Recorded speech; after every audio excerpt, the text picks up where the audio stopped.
घाटकोपर की भाषा गुजराती है, तो मुलुंड की भाषा क्या है, तो मांडुप की भाषा क्या है, तो विक्रोली की भाषा क्या है, कांजूरमार्ग की भाषा क्या है, दहीसर की भाषा क्या है, बोरिवली की भाषा क्या है, अंधेरी की भाषा क्या है, कि स्टेशन पे भाषा तय होगी क्या? घाटकोपर की भाषा गुजराती है, तो मुलुंड की भाषा क्या है, तो मांडुप की भाषा क्या है, तो विक्रोली की भाषा क्या है, कांजूरमार्ग की भाषा क्या है, दहीसर की भाषा क्या है, बोरिवली की भाषा क्या है, अंधेरी की भाषा क्या है, कि स्टेशन पे भाषा तय होगी क्या? घाटकोपर की भाषा गुजराती है, तो मुलुंड की भाषा क्या है, तो मांडुप की भाषा क्या है, तो विक्रोली की भाषा क्या है, कांजूरमार्ग की भाषा क्या है, दहीसर की भाषा क्या है, बोरिवली की भाषा क्या है, अंधेरी की भाषा क्या है, कि स्टेशन पे भाषा तय होगी क्या? घाटकोपर की भाषा गुजराती है, तो मुलुंड की भाषा क्या है, तो मांडुप की भाषा क्या है, तो विक्रोली की भाषा क्या है, कांजूरमार्ग की भाषा क्या है,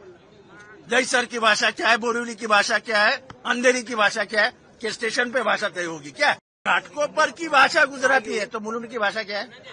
तो मांडुप की भाषा क्या है, तो विक्रोली की भाषा क्या है, कांजूरमार्ग की भाषा क्या है, दहीसर की भाषा क्या है, बोरिवली की भाषा क्या है, अंधेरी की भाषा क्या है, कि स्टेशन पे भाषा तय होगी क्या? घाटकोपर की भाषा गुजराती है, तो मुलुंड की भाषा क्या है, तो मांडुप की भाषा क्या है, तो विक्रोली की भाषा क्या है, कांजूरमार्ग की भाषा क्या है,